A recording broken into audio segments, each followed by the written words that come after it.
Good morning and welcome to Old St Andrews, Montrose for the sermon for Sunday the 20th of March, 3rd in Lent. From tragedy to hope. Fate and faith. There's still quite a bit of fate and superstition below the surface of our modernity. 20th century people often prided themselves on being sophisticated and scientific. Into the 21st century, and yes, we're still technological, but there's also more of a concern for the things of earth, climate, sustainability, and just a hint that people matter more than things. And there is a bit of space for the spiritual, not so much organised religion, but in the minds of more people, an idea that there's more to life than the practical, the tangible. There's a readiness to acknowledge that there might just be room for the spiritual, but don't push people to define it. But underneath there's still a remnant of fatalism and superstition, that we've no control over our own destinies, and what will happen. And for some, sadly, that isn't so very far away from them taking a further step.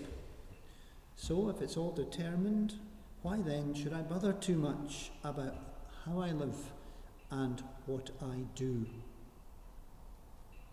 Long ago, the crowds who'd been following Jesus and listening carefully to his teaching took the opportunity to give him feedback and ask him questions. They had a problem.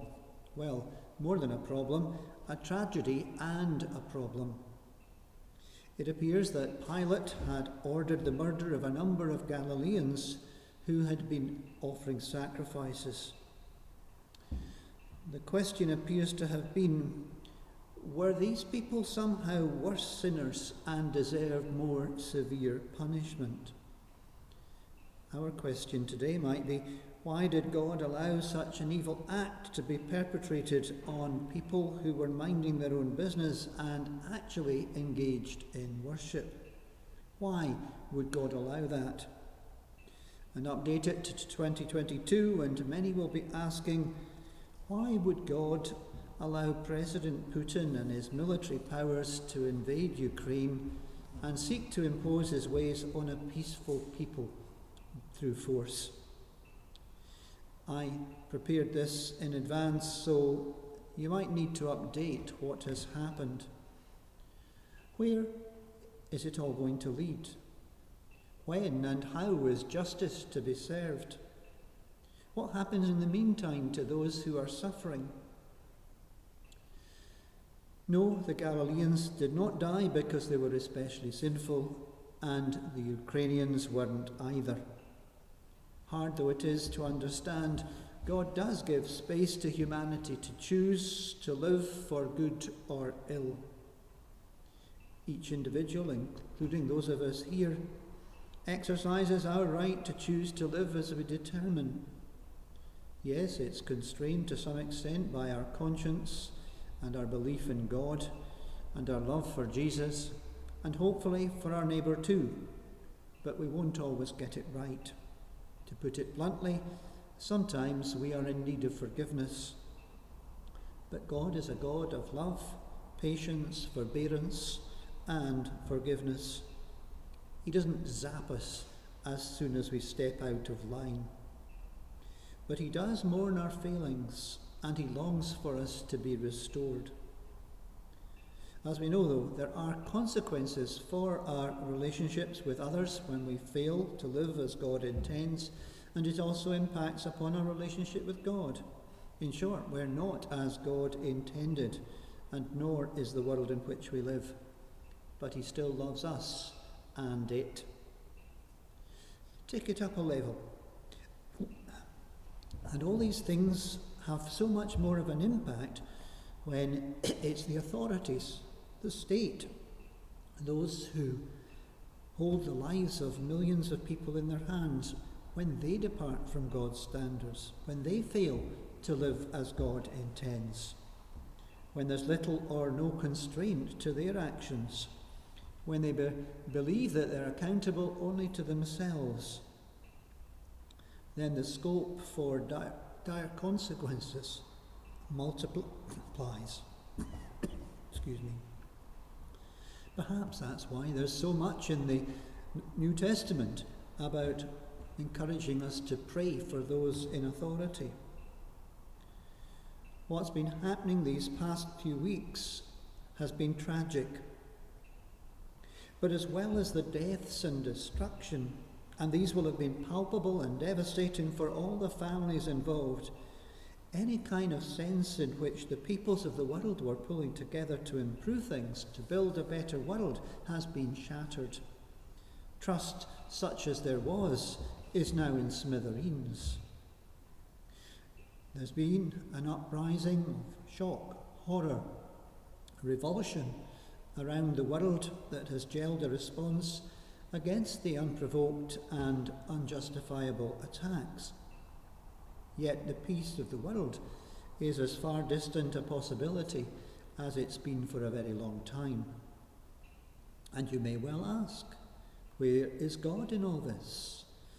And the answer is likely to be as much with the Mercy Ladies of Ukraine that this congregation supported, or with the weeping families in the towns and villages of that country, or indeed Russia, where families mourn the loss of their children too, as any sense that God is in the corridors of power of any state or alliance. Because God isn't remote and aloof. He's a God of love and compassion. He has an especial fondness for the vulnerable and the frail. Pray. Pray for the grieving, the downtrodden, the seemingly helpless. Pray for comfort, safety, peace and hope. And pray too for those in authority, for wisdom, endeavour, integrity, compassion, and a sense of accountability. The fig tree or the vineyard was often used as a symbol of Israel. Was this a sign of Israel's waywardness and a plea for the withered plant to be given just another year with extra care and nurture?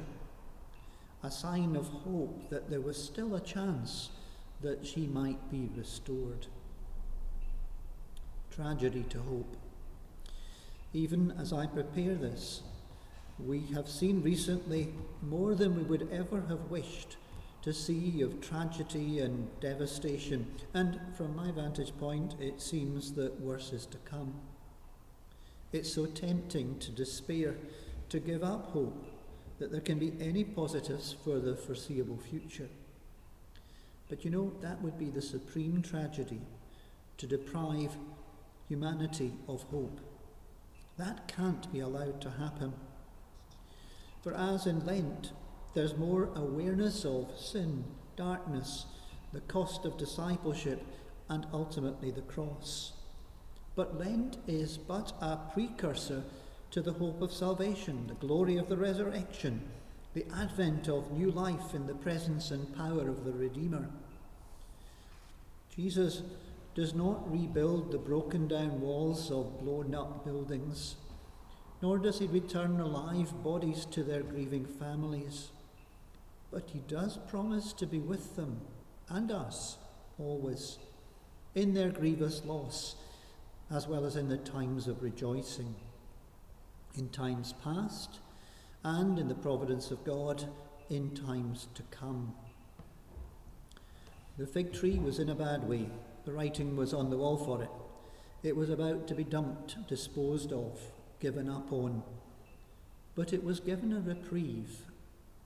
Someone saw its potential. With help, hard work, and a lot of TLC, it might grow and flourish. And surely that's the implication of Jesus telling the story. For his hearers then, they would have had no doubt that he was referring to their people Israel. This was a story of hope to a people who were under the boot of the Roman authorities, in human terms, helpless to counter their oppressors.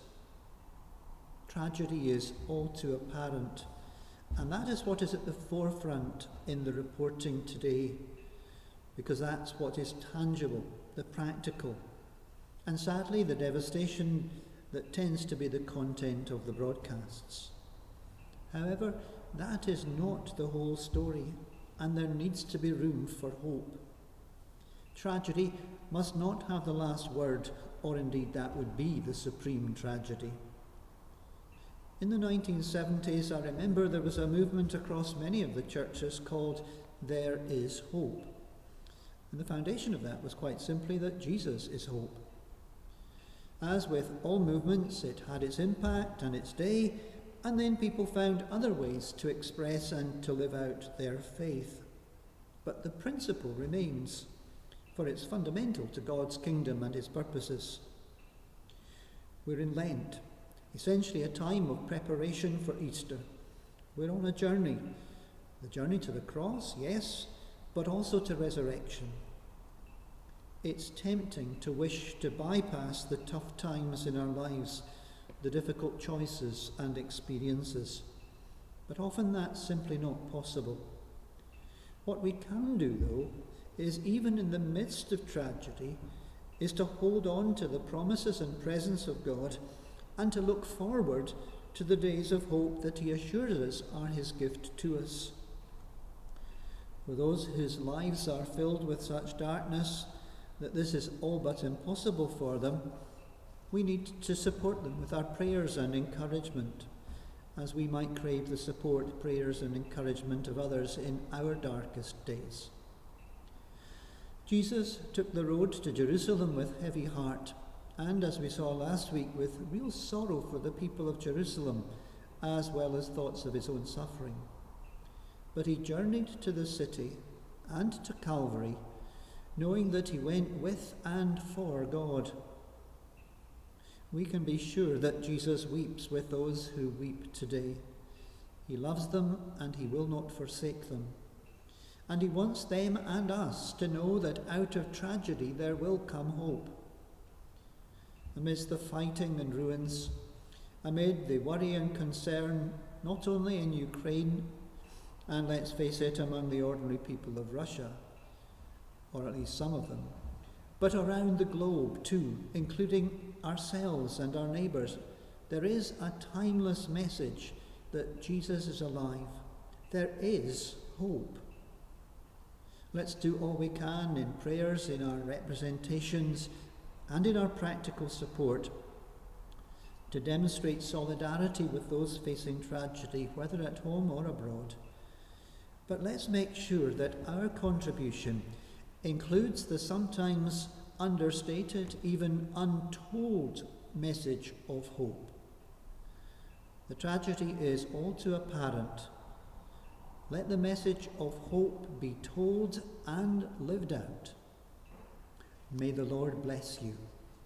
Amen.